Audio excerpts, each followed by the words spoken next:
But another thing is putting your mental health first means that if you feel like you're down and you're not and you're at your best, take some time off, and it's okay.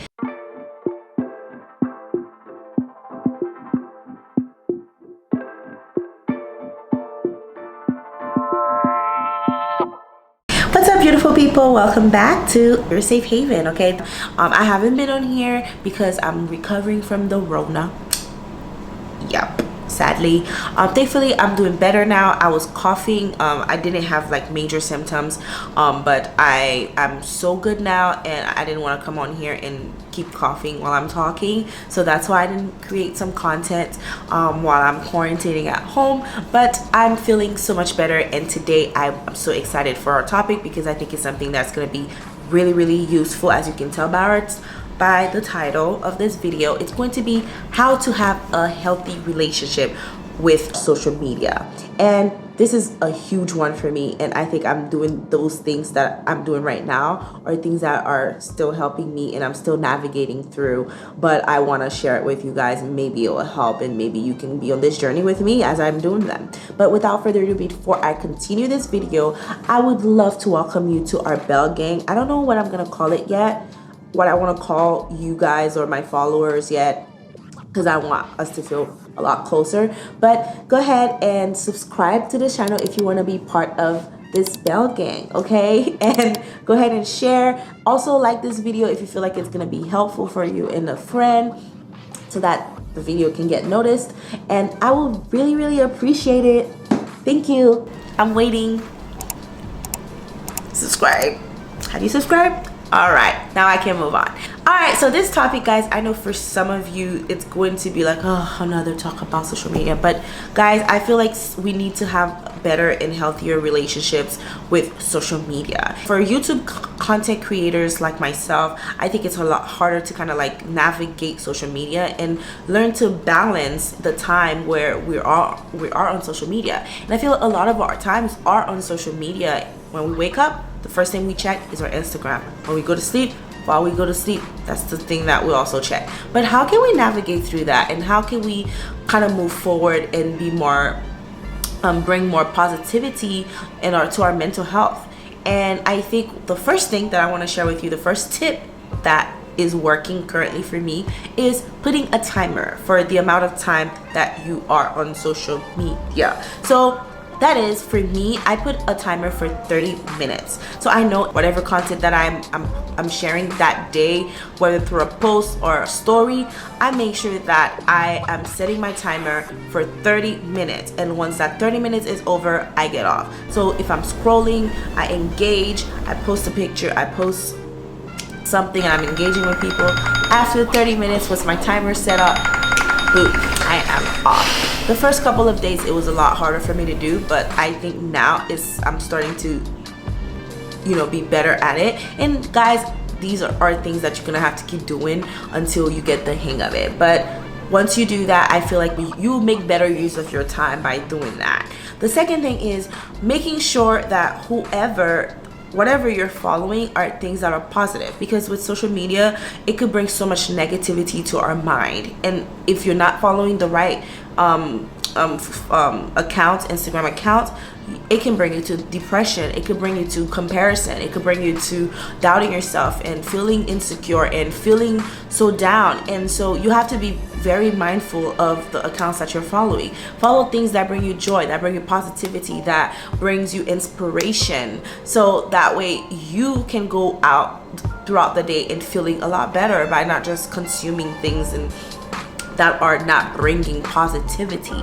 So that's something that we really have to be careful with, because sometimes we don't have control of what other people are sharing. But if you see that someone is always sharing something negative and they're sharing things that don't align with you and that is not bringing joy to you, then they got to go, honey. They got to go.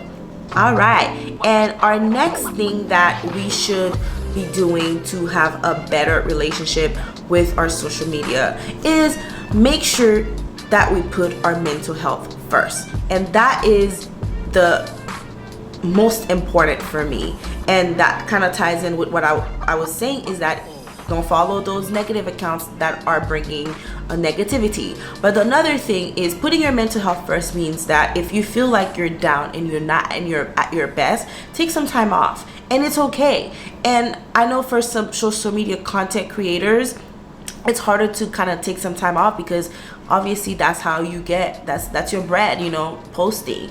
There's something called scheduling post, and if you have a business account and you know what you've heard of Business Suite or Business Suite, you're able to post and schedule your content. So if you feel like you're down and you're not happy and you're not feeling well, please always learn to take some time off of the net. If that one day gonna be hard for you, or that for however long that you need it, it's okay. Those people will always be there. They will be there waiting for you. So make sure to take that time off that you need and get yourself better. Go on a jog, go read, make yourself some medicine if you're sick. Talk to your family, talk to your friends.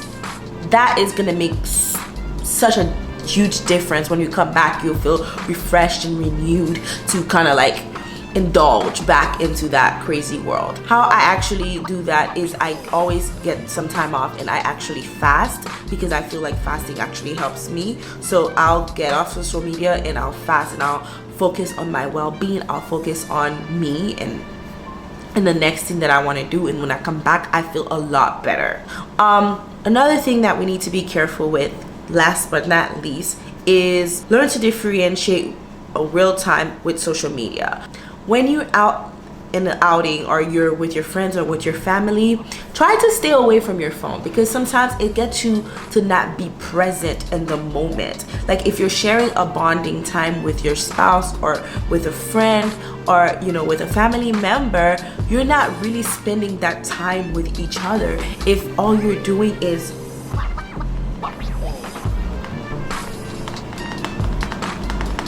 you feel me?